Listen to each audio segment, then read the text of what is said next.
Olá, meus amigos do Brasil, tudo bem por aí? Estamos chegando com o nosso Visão Geral de hoje. Visão Geral, você sabe, sempre com personalidades importantes, trazendo entrevistas interessantes para você.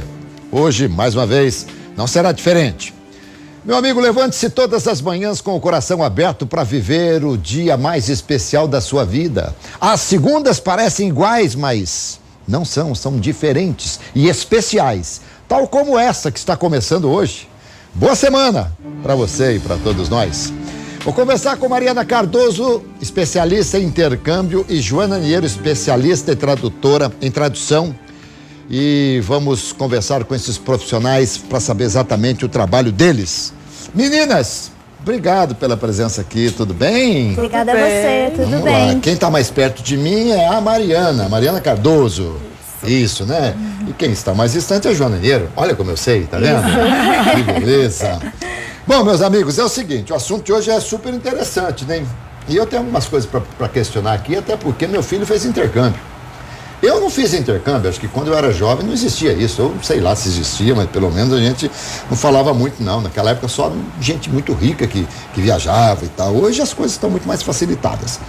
Mariana Cardoso, deixa eu falar um pouquinho de você aqui. Você tem 11 anos de experiência no mercado de turismo, está certo? Isso. E intercâmbio é formado em turismo pela Faculdade Newton Paiva, pós-graduado em marketing organizacional pela Unicamp.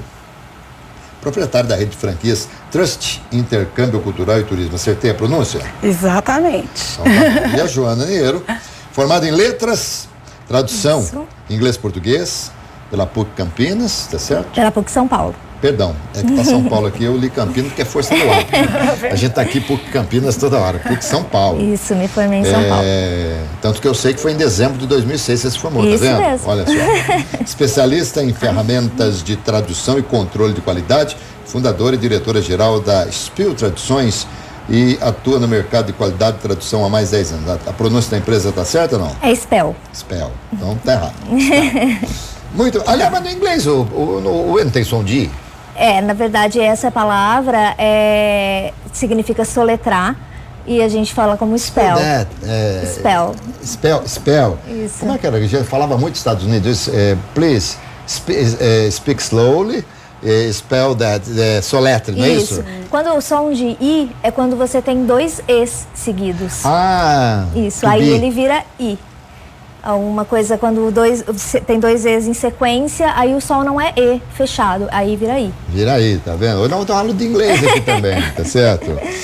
Bom, gente, aliás, hoje em dia praticamente é obrigatório. Eu me recordo, viu, vocês que são muito jovens, quando eu ainda fazia naquela época era ginasial e tal, a gente falava o seguinte: quem se formar, quem tiver um diploma na mão já tem emprego garantido.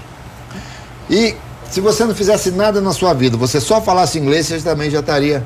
Hoje o inglês é uma coisa meio que obrigatória, não é não?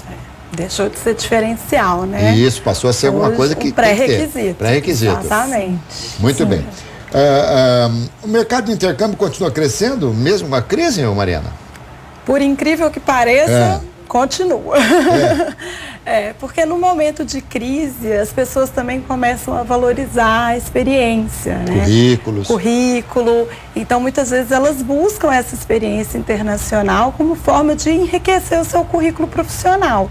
Né? Então, para adquirir a fluência do idioma, do inglês, que hoje é o mais procurado, né? A gente trabalha com outros destinos também, mas acaba que os destinos de língua inglesa são os mais procurados. São os que, imagino-se, até porque há muitos países que falam inglês, né? Sim. Além dos Estados Unidos e da Inglaterra. Muitas opções. E países, Austrália, por exemplo. Austrália, Nova Zelândia, a gente tem muitos intercambistas que escolhem o Canadá, né? Estados Unidos. E o inglês é muito similar, são pequenos dialetos e tal, como é que é? Alguns países, além da língua inglesa, tem também os seus dialetos e muda bastante a questão de pronúncia, né? Cada país tem ali aquele seu inglês. Mariana, você nasceu onde? Eu nasci em Belo Horizonte. Belo Horizonte, dá pra perceber. Sou mineira. Seu arrastado não falar. Lembra um bocadinho o pessoal carioca, lembra um bocadinho o pessoal do Nordeste também. Verdade. Então você é de Belo Horizonte? Sou de Belo Horizonte. De Belo Horizonte, Isso. Coisa linda. Ô, Joana, o que exatamente faz um tradutor, hein? Tudo bem, traduz, mas como é que é feito o trabalho? Então, na verdade, quem se forma para se tornar um profissional, né, na área de tradução pode fazer inúmeras atividades. Não só a tradução em si, que é transpor a mensagem de um idioma para o outro, a cultura daquele idioma para um outro idioma, mas também pode fazer legendagem para filmes, para vídeos institucionais, pode acompanhar um estrangeiro que está em algum negócio fora do seu país e precisa resolver questões em um país diferente. Então, eu estou pensando aqui o seguinte, por exemplo, você é formada em línguas, você é formada em inglês? Eu sou formada em tradução em isso que eu quero saber. Isso. Quem se forma em inglês necessariamente não é um tradutor? Não, não é. Não é. A gente pode ser, existem cursos que você pode se formar somente em inglês e aí provavelmente você vai seguir para uma carreira de professor, né, para dar aulas de inglês. Sei.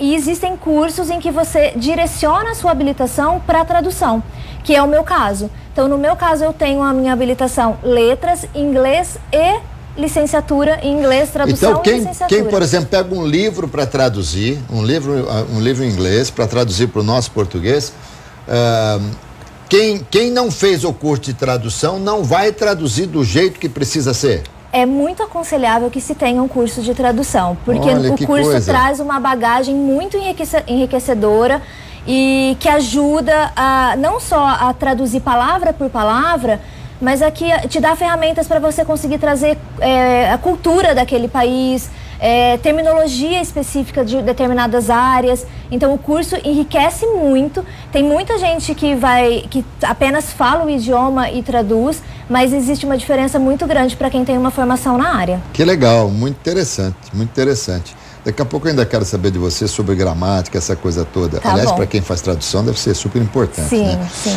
E me diga aqui, Mariana, no que você, assim, de pronto pode me dizer, o que acrescenta? Se você tem duas pessoas que estão aí mais ou menos no mesmo nível para empregar, mais uma fez intercâmbio, o que é que você acha que ela traz mais no currículo, na bagagem? Olha, ela traz uma maturidade maior, porque no intercâmbio você é colocado em várias situações onde você tem que literalmente se virar, né? Se virar num outro país que fala outra língua, que tem outra cultura, faz com que você cresça muito. Então, a pessoa que fez o intercâmbio, além da fluência que ela acaba adquirindo, né, do idioma e tudo mais, ela está mais preparada para lidar com pressão, com situações inesperadas. Então, com certeza, eu daria preferência para quem fez intercâmbio. Não, mas você falou com muita propriedade. Eu fui fazer a Copa do Mundo em 94 nos Estados Unidos, então, um ano antes eu comecei a estudar inglês. E tal. Aí cheguei em Dallas, né? E aí, Dallas é o caipirês dos Estados Unidos, né? Sim. E eu achei que eu ia arrebentar, né? Cheguei lá as pessoas falam numa velocidade impressionante, sim, né? E num caipirês tão particular para eles que eu não entendia nada.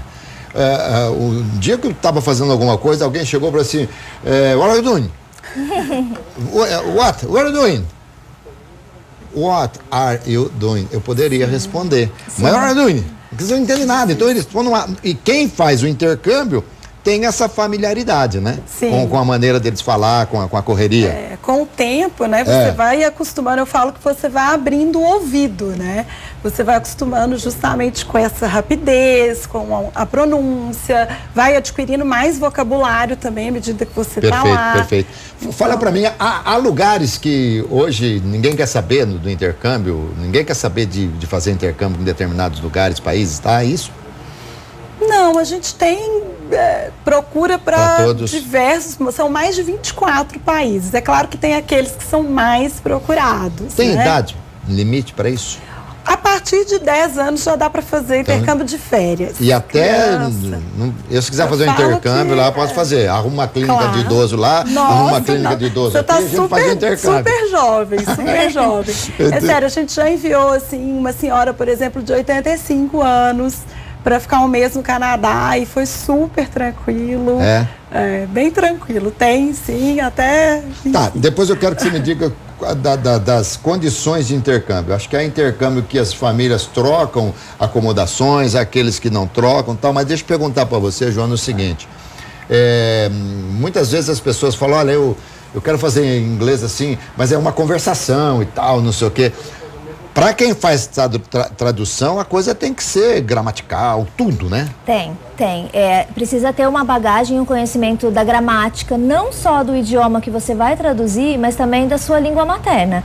Isso é muito importante, porque você está lidando com a linguagem dos 2 idiomas, né? Ou 3, dependendo, tem tradutores que fazem para mais de um idioma.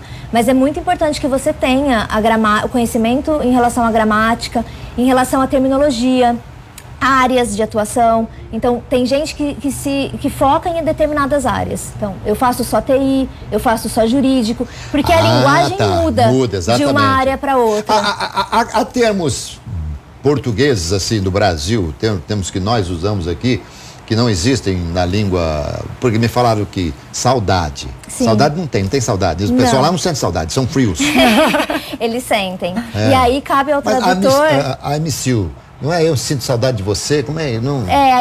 aí que está o papel do tradutor tão importante, de conseguir passar não só a palavra, mas o sentido. Então o tradutor precisa fazer adequações culturais para conseguir passar essa mensagem. Então no caso de I miss you, que né, para eles é mais ou menos o eu sinto sua falta, não é um sentimento. A gente tem o sentimento saudade no nosso vocabulário. Eles não têm uma palavra que defina esse sentimento saudade. Então o tradutor Mas como é que se diz que alguém sente saudade de alguém que morreu?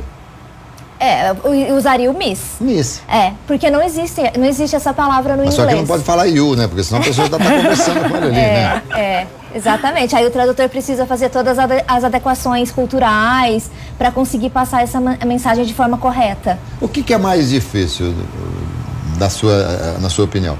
Você traduzir um livro português para o inglês ou do inglês para o português? Sempre mais difícil para uma língua que não é a sua língua materna. A sua língua materna te traz um conforto, porque você está mais familiarizada com ela, você desde a infância teve contato com ela no ensino, né, de forma geral. Então, você passar para uma segunda língua é mais difícil, porque você tem a insegurança de alguns problemas gramaticais muito específicos, você precisa conhecer muito bem a gramática daquela língua, o vocabulário. Então, é sempre mais difícil passar por uma segunda língua que não seja a sua materna. Muito bem. Eu conheço umas pessoas aqui nascidas no Brasil que precisam de tradutor português, porque você não consegue entender o que as pessoas falam, entendeu? Aliás, muitos políticos precisam de tradutor português, né? Seria muito bom. Passar. Agora fala aqui, Mariana, eu posso, como eu fiz, meu filho foi para os Estados Unidos e não veio ninguém de lá para cá, mas como é que é essa relação? Minimiza custo quando você também abre espaço para receber alguém de uma família lá? Como é que é isso?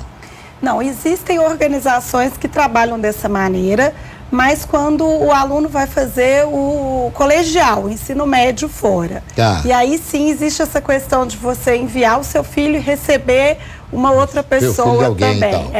Mas, por exemplo, organizações como a minha agência, a gente não trabalha recebendo, a gente só envia mesmo os intercambistas. Você só envia? Só enviamos, Então, não necessariamente você tem que receber um intercambista em casa. E esse processo de documentação, primeiro, o país aceita na boa, sem problema nenhum? Ou é feito uma triagem? Como é que é isso? É feita uma triagem, dependendo do programa. O aluno ele precisa cumprir alguns pré-requisitos, ele precisa ter o perfil ideal para aquele programa. E também alguns países pedem visto, né? Então, antes de ir, é necessário tirar o visto e ser aprovado para que você possa embarcar. E olha, vou dar um recadinho para você que está me acompanhando e que de repente você quer fazer um trabalho nos Estados Unidos, fazer um intercâmbio, vai para os Estados Unidos, você vai pegar um visto de estudo nos Estados Unidos, tá certo?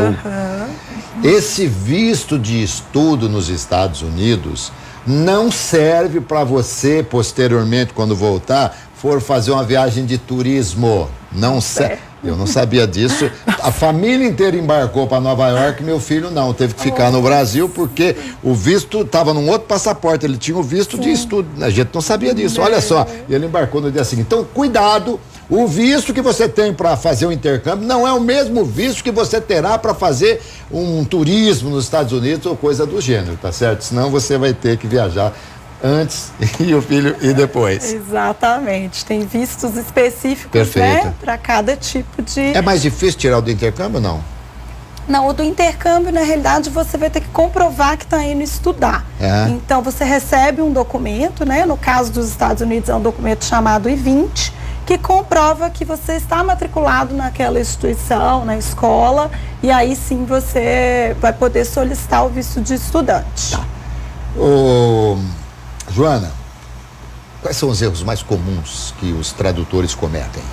Então, geralmente as traduções elas são pedidas com urgência. Os prazos são muito apertados, é sempre tudo para ontem e às vezes os tradutores acabam cometendo erros de digitação, concordância, porque às vezes tem frases muito longas em que o sujeito concorda lá com o final da frase e eles acabam se perdendo na correria.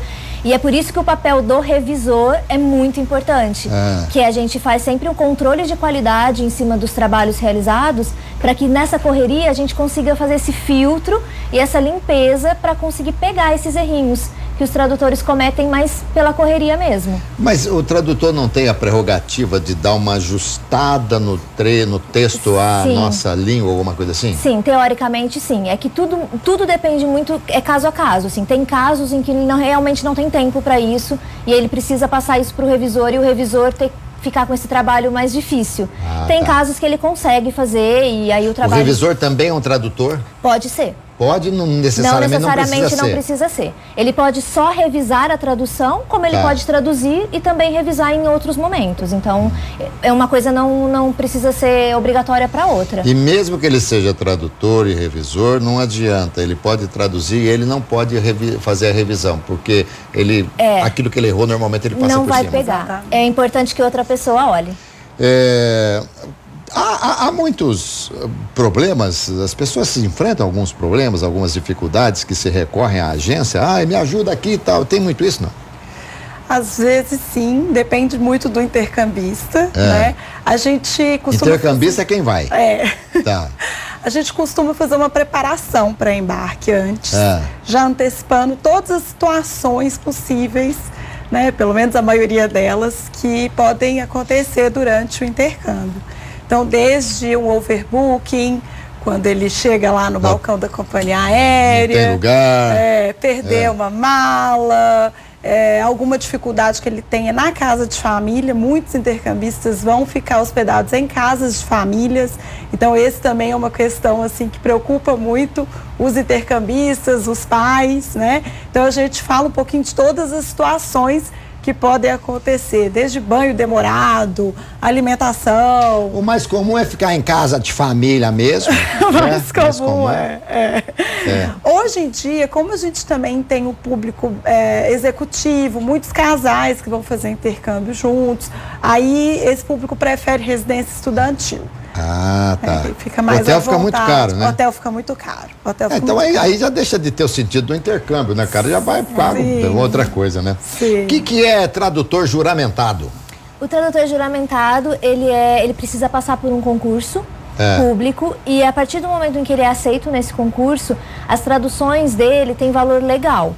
Então, são documentos que podem ser aceitos em qualquer lugar do mundo. Então, não é todo mundo que pode fazer, porque precisa ter um carimbo, precisa ter um número na JUCESP, que é a Junta Comercial. Então, essas traduções, elas servem para vistos, em momentos de intercâmbio, ou então foi transferido do trabalho para um outro país. Toda a documentação tem que ser traduzida aqui e juramentada, porque ela precisa ter valor legal fora do Brasil.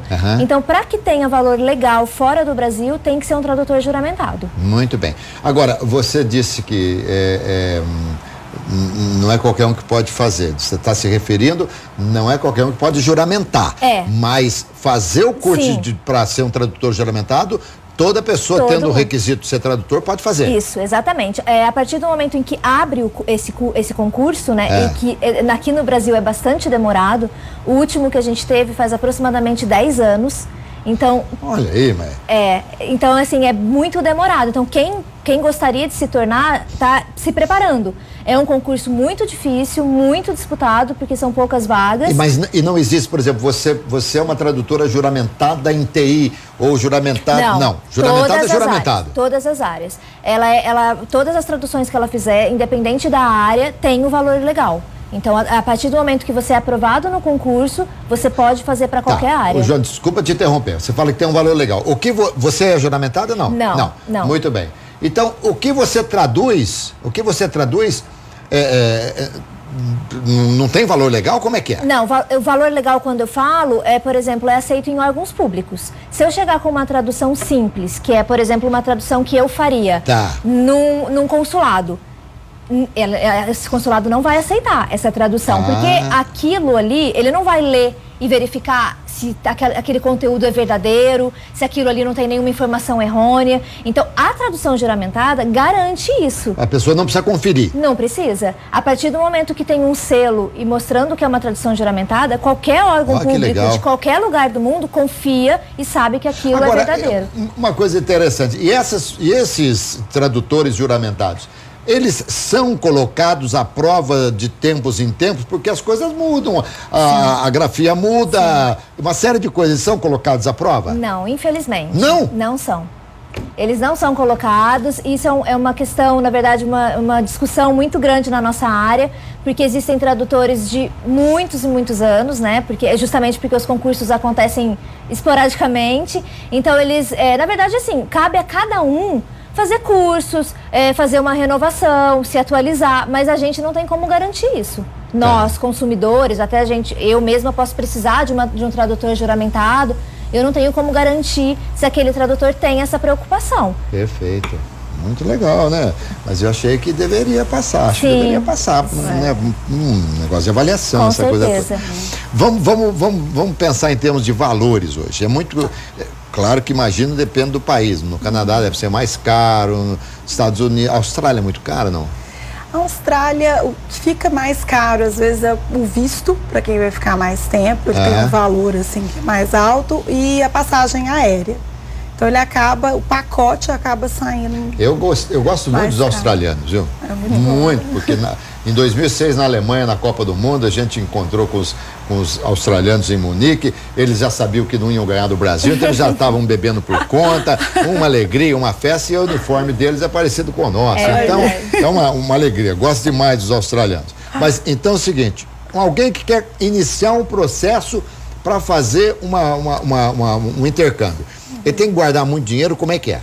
Não, hoje tem várias opções. Na realidade, a gente tem cursos a partir de 2 semanas. Então, a pessoa pode perfeitamente encaixar no período de férias dela, né? E, por exemplo, um curso de 2 semanas na Cidade do Cabo, na África do Sul, ou em Malta, na Europa, ele está custando mais ou menos R$5.000. Então, não é nada assim, muito caro, nada que a pessoa não possa se programar. E, enfim... Não dá pra gente falar que vai fazer um intercâmbio, fazer um turismo? Não tem jeito? Ou tem gente que faz isso? São as duas coisas, né? Eu falo que é unir o útil ao agradável, né? Porque você pega as férias, você estuda, na verdade, a maior parte das vezes, uma parte só do tempo. Então, por exemplo, você vai estudar de manhã, você ainda fica com a tarde e os finais de semana livres para poder turistar. Então, é uma opção hoje também que as pessoas estão fazendo, ao invés de fazer uma viagem só de lazer, optam por um intercâmbio e unem aí o útil ao agradável. Muito bem. E eles procuram também outras línguas que não o inglês? Sim, atualmente a gente tem uma procura muito grande para francês, espanhol, italiano. Então, a gente vende também muito esse mercado de outras línguas. E claro, quando você fala o francês, é alguém que vai para a França. Para França. Não. Bom, tem vários países que falam. A gente tem França ou Canadá francês. Canadá francês, tá. Por exemplo, Rússia, antes da Copa do Mundo, ninguém quis saber de fazer? Tivemos procuras, assim, poucas, mas a gente teve sim para a Rússia. É mais caro? É mais caro. A Europa, de uma maneira geral, é mais caro, né? Depende. Malta, por exemplo, está na Europa, tá próximo ali ao sul da Itália, né? Mar Mediterrâneo é lindo. E não é tão caro. Na realidade, um dos países mais baratos hoje para fazer intercâmbio é Malta. Muito bem. Então, mas, por exemplo, a tua agência manda para qualquer lugar do país? Do mundo. Do mundo. A gente tem os principais destinos do mundo. E traz de volta, né? E traz de volta. A não ser que a pessoa não queira, né? Tem gente que não quer voltar. Ô, Joana, e o tradutor do Google é concorrente seu ou não? Não. Não, né? Eu posso dizer que não, porque eu acho que, na verdade, é uma ferramenta que já existe há muitos anos, né? Já foi muito aperfeiçoada de lá para cá, mas é uma ferramenta que não substitui o trabalho do humano. Ainda não substitui, é uma discussão muito grande essa, se um dia vai substituir, se não vai substituir. Mas a gente está falando de linguagem, né? E linguagem, ela muda. Então é muito difícil para uma máquina conseguir cuidar dessas questões de sentimento, de cultura. Então o Google não não compete com a gente por causa disso, porque o humano consegue fazer isso de forma completa. A máquina ainda está muito restrita, né? Ela consegue traduzir palavras por palavras, frases em alguns momentos, mas não o sentido, os fatores culturais. A tradução é uma especialização do tradutor, de quem fez línguas, ou é uma faculdade que você tem que fazer? É uma faculdade. É uma faculdade? É uma faculdade, sim. É um curso voltado somente para tradução, para interpretação. Por exemplo, cada língua é uma faculdade? Cada língua é uma faculdade. Se eu quiser me formar em francês, por exemplo, eu tenho que fazer um outro curso. Um outro curso. Exatamente. Tem formação em inglês, aí tem a formação espanhol, francês, e aí cada idioma tem um curso específico. E essa tradução em tempo real? É um outro curso ainda? Não, a tradução em tempo real é uma habilitação que a gente fala. Então, eu me formei como tradutora e eu posso ter habilitação em intérprete. Então, você geralmente acrescenta 1 ou 2 anos para conseguir ter essa formação a mais, assim, né? Que é a interpretação. E aí você consegue participar de congressos, fazer interpretações em tempo real, que é a interpretação simultânea, consecutiva. Então, é uma habilitação. Então, essa tradução simultânea, português já é difícil. Não é verdade, gente? É muito já difícil. É difícil. Você imagina, então, a habilidade que você tem que ter para pegar, absorver, transformar e colocar. Você tem que ter muito conhecimento no idioma e na faculdade você aprende muitas técnicas para conseguir agilizar o raciocínio, porque você precisa pensar de forma muito rápida. Porque a pessoa está falando e você já tem que estar ao mesmo tempo pensando aquilo em outro idioma. E geralmente o público é muito grande, são várias pessoas te ouvindo. Por isso existem equipamentos específicos para os intérpretes, né, que são aquelas cabines que a gente vê em congressos, com os microfones. Então o curso prepara muito porque precisa de técnica, muita técnica para conseguir fazer. Muito bem. Quando o aluno... Vocês chamam de aluno, não? Aluno, intercambista. O intercambista e tal. Quando o intercambista vai na tua agência para poder fazer um trabalho de intercâmbio, vocês fazem ali um mini curso com ele, como você disse, né? Explica, mostra as dificuldades e tal. Sim. E ele tem, no país que ele vai, um suporte ou qualquer coisa, tudo hoje via WhatsApp e tal, como é que é? As duas coisas, né? A gente faz essa preparação, a gente fala um pouco de tudo para ele estar bem preparado e lá ele conta com o suporte da organização. Então, se ele está indo fazer um curso, a escola vai ser responsável. Deixa eu te perguntar, aqui a tua agência, ela age como se ela fosse uma operadora ou existe uma operadora geral do intercâmbio? Como é que é? Como no turismo, por exemplo, tem a operadora e tem as agências de turismo. Não, no caso do intercâmbio, a gente é operadora. Você é operadora. Então, a gente é que tem o contato com o fornecedor final, que é a escola. Trust é a escola, é uma escola, você fala, chama assim? Não, operadora. Não, a gente trabalha com escolas, né? Então, nossos contatos são com os fornecedores internacionais, que são escolas ou organizações, né? No caso do high school, do au pair, aí são organizações. E você pede às vezes para a Joana traduzir alguma coisa para vocês lá também? Vou começar a pedir, né, Joana? Vamos começar uma parceria. Isso mesmo. Sempre tem gente que precisa mesmo, né? O intercâmbio, ele tem essa demanda aí de documentos. Para preparar a documentação, né? E o teu trabalho, por exemplo, e a tua empresa é no atendimento a outras empresas? Também. Tanto pessoa física quanto pessoa jurídica. A gente atende os dois. Mas na tradução do inglês ou de outros idiomas também? Outros idiomas, qualquer idioma. A gente faz qualquer idioma, francês, espanhol. Vocês devem ter vários. Sim, a gente tem equipes. Uma equipe. A gente tem equipes separadas por idioma e por área. Muito bem. Gostou, Mariana? Gostei. Terminou, muito. Tá vendo? É mesmo. Tá vendo? Muito bom ter falado com vocês. Gostou também, Joana? Muito, adorei. Obrigada pelo convite. Então tá bom. Obrigada, Alberto. Olha aí, ó. Para você ir pro exterior fazer o intercâmbio, tá aqui a Mariana, e se você quiser ser um tradutor, tá aqui a Joana. A gente aprendeu um pouquinho sobre tradução e sobre intercâmbio aqui no nosso Visão Geral de hoje, tá bom? Gente, não se esqueçam, hein? Eu volto à noite no nosso RF Esporte Clube para comentar essa rodada do Campeonato Brasileiro, onde nenhum visitante ganhou. Aliás, muitos empates aí, sobretudo nos clássicos, tá bom? É isso aí, muito obrigado pelo carinho, uma boa semana para todo mundo, saúde, paz, alegria e boa sorte para todos nós. Tchau.